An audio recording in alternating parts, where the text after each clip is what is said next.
Well, it wasn't pretty, but the Rockwall Yellowjackets eked out an 11-point win, which means the Rockwall Yellowjackets are heading to the postseason for the 5th straight consecutive season. Hello, everybody. Chris Curtis here for the Rockwall Sportscenter Yellowjacket Update, joined by my partner in crime, Billy Quinn. And Billy, a strange season keeps getting stranger. Of course, this past Thursday night, Rockwall eked out an 11-point win against a crosstown foe in North Mesquite, 48-37.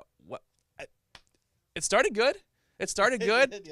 It went back and forth for a while. Rockwall found themselves trailing at halftime by 3, and thanks to Cameron Creighton, a kickoff return kind of seemed to spark the reignition, and Rockwall goes ahead and wins that ball game, but not without a little bit of drama on Thursday night. Well, as they say, that's why they play them, and I talked about this even with Coach Webb last night, was that game started just like we thought it would. They go right down the field, they score, they then get North Mesquite, in a 3rd and 20 situation. Well, okay, we're going to hold here and get the ball back and put it away. Well, the minute North Mesquite converted, I felt like the game just changed, even though it was very early, because that's when they realized, well, we can come here and play and finish this season strong. And then it was on for the rest of the game, and it was a really good game. And especially for a North Mesquite fan, obviously they would want the win, but that thing went down to the wire, even down to like the last few minutes when Rockwall still had to hang on when North Mesquite was driving to try to cut it to a 1-score lead and maybe get the ball back and surprise everybody. But a big interception by Anthony Orgy, that one up. But that was one of the biggest interceptions of the year for the Yellowjackets. Absolutely, and with that win, it means 5 straight playoff appearances for Coach Webb and company. It's just been a weird season for Rockwall. It's kind of something we haven't really seen a complete game sitting here in mid-November. We're still waiting. We're still waiting for that game. Hopefully it comes this week in the bi-district game. But, Billy, kind of talk about the season in general. It's really not something we expected to have. Well, really in the district, it's been a weird district season for everybody. In case you've been under a rock, Mesquite Horn has one district, Longview and Rockwall Heath and Rockwall are your 4 playoff teams for the District 11 6A. But overall, just a weird season. A lot of hype going into the season, especially for Rockwall. 5-5, maybe not what we expected, but they're in. That's all that matters right now is they are in, and they get to see some postseason play.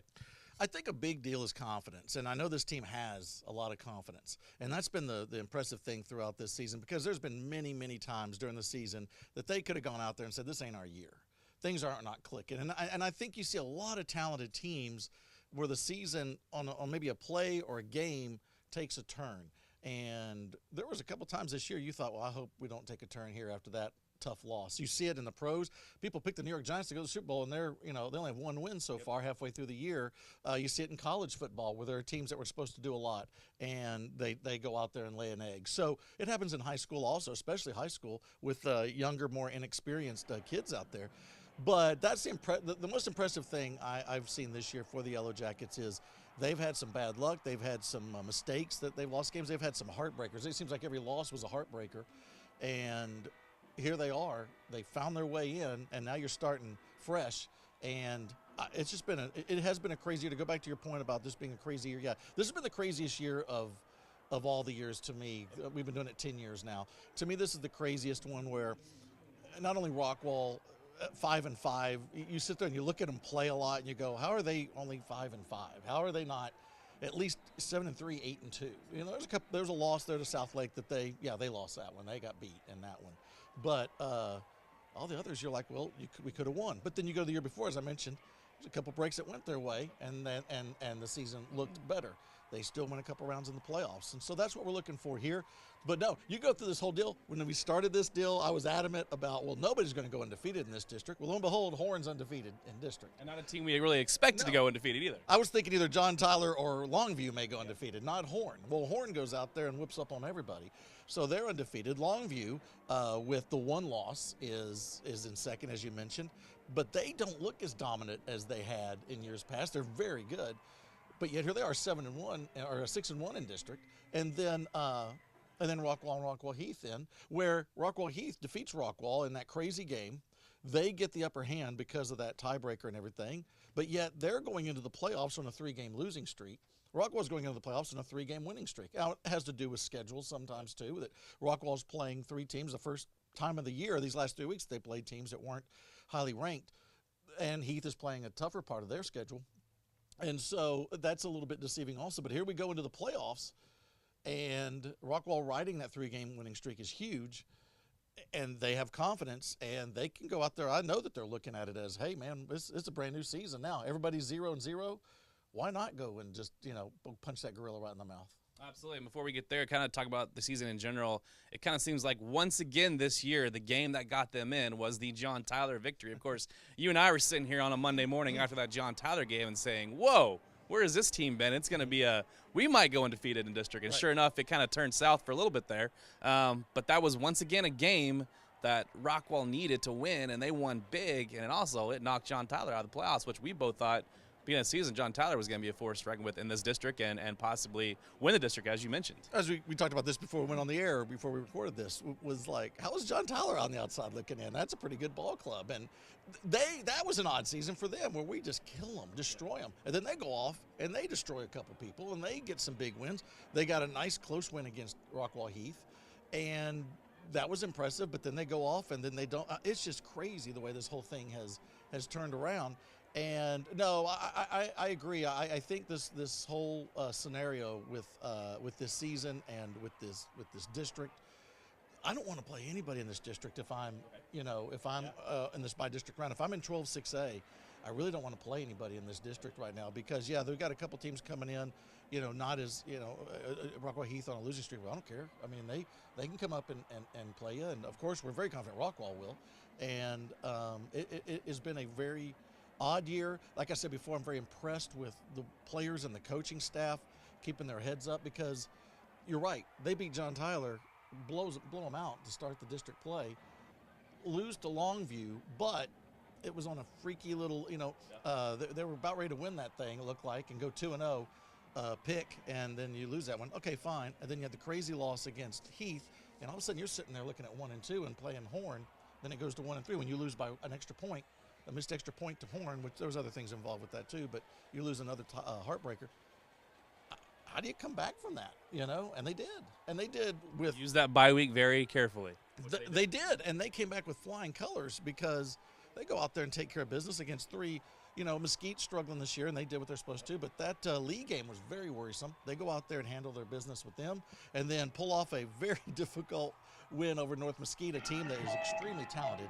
I mean, that quarterback played an outstanding individual, and then RV on the receiving side of it just was unbelievable. Boy, they were just – I know they were happy to get out of there with a win.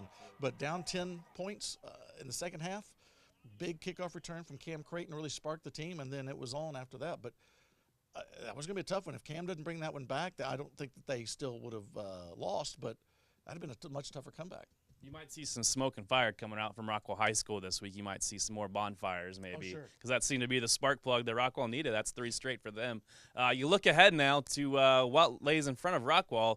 It is not going to be an easy challenge. It is the Woodlands. They obviously won district 12-6A for themselves, so congrats to them as they will probably be watching this as well. But what lies in front of Rockwall here? Obviously, you and I might be the only ones in the state of Texas picking Rockwall to win this game, but and of course Rockwall, the football team, of course, but they're not afraid of this team. They're not going to be afraid of this team because it's a team that Rockwall has faced.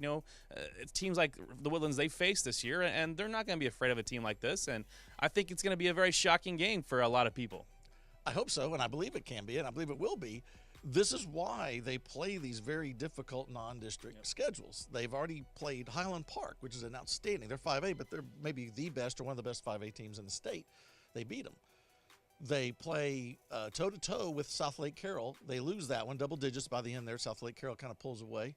And so you have these tougher non-district games. And, of course, you go into district playing outstanding teams. This team is ready. They know how they stack up against teams that are very, very good. I would compare the Woodlands to South Lake Carroll. Of the teams we've played, they're the closest to South Lake Carroll, the way they play, the system they play, the style they play.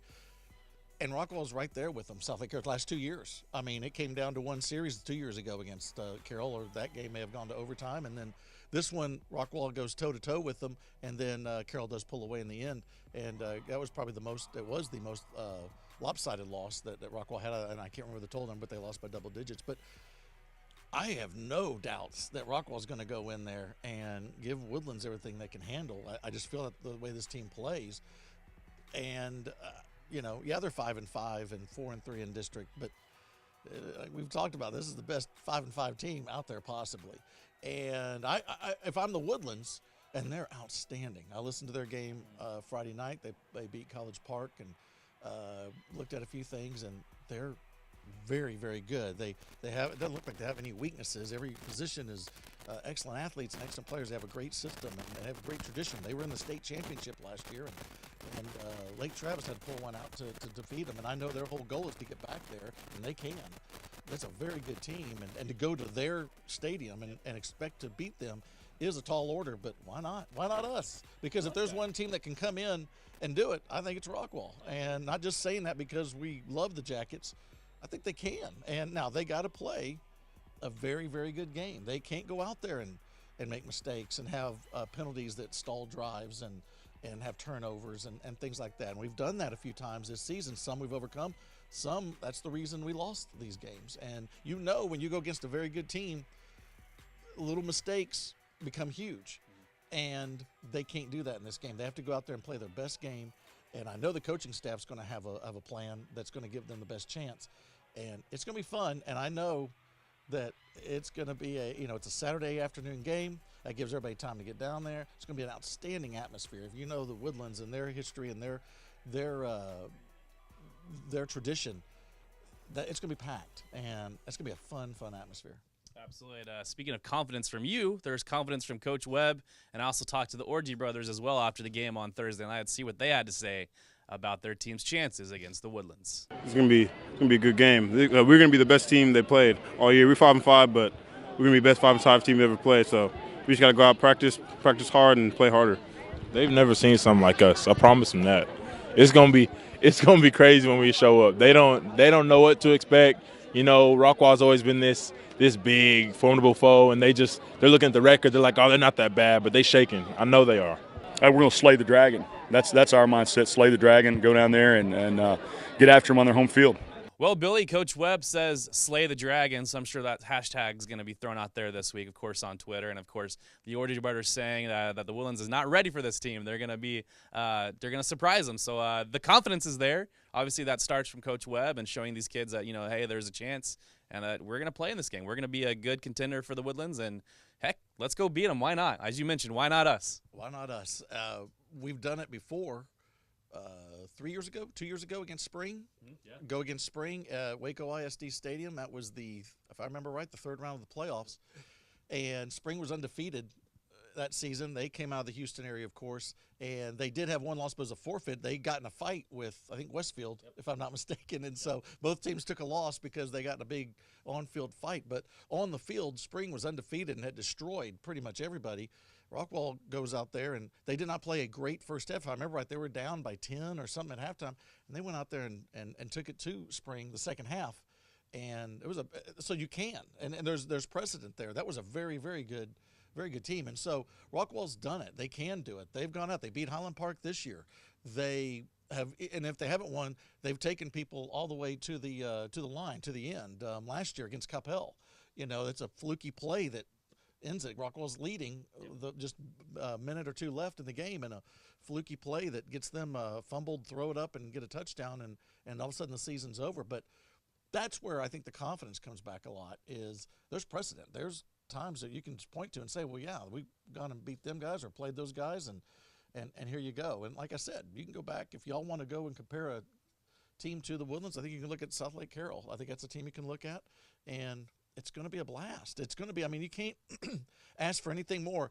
Everything's still on the table as the team had, in the beginning of the year. Your most important goal was they wanted to win a state championship. So instead of playing the Woodlands in the fourth round or third round, all right, let's play them now. Let's go ahead and get that going. And I just know that they're going to be ready and they're going to go out there and play well. And I think it's going to be one of the best playoff games in Texas that first weekend. Of course, if you want to come pick up any gear for the Rockwall Yellowjackets as they take on the Woodlands this Saturday, come on down to Rockwall Sportscenter. They sponsor this show every week, so we're thankful for them. Come pick out your Rockwall Yellowjacket orange. There's a lot of new stuff here, so not a lot of nice new swagger, especially the hats. They're pretty nice too. So come on down and get some of that, and head out to the Woodlands on Saturday. Of course, it's going to be a fun atmosphere, fun time, and hopefully Rockwall can lock up that 5th straight by district. Until then, we'll see you Saturday night. We'll be there full post-game coverage and everything from start to finish, so we'll see you there. Don't forget, check the fight, never dies. You can follow him Saturday. Talk Meg at www.rockwallisd.com. For you, driving us all the way, hopefully to a state championship. We'll see you next week, Monday, probably a Celebration Monday. Have a great one, everybody.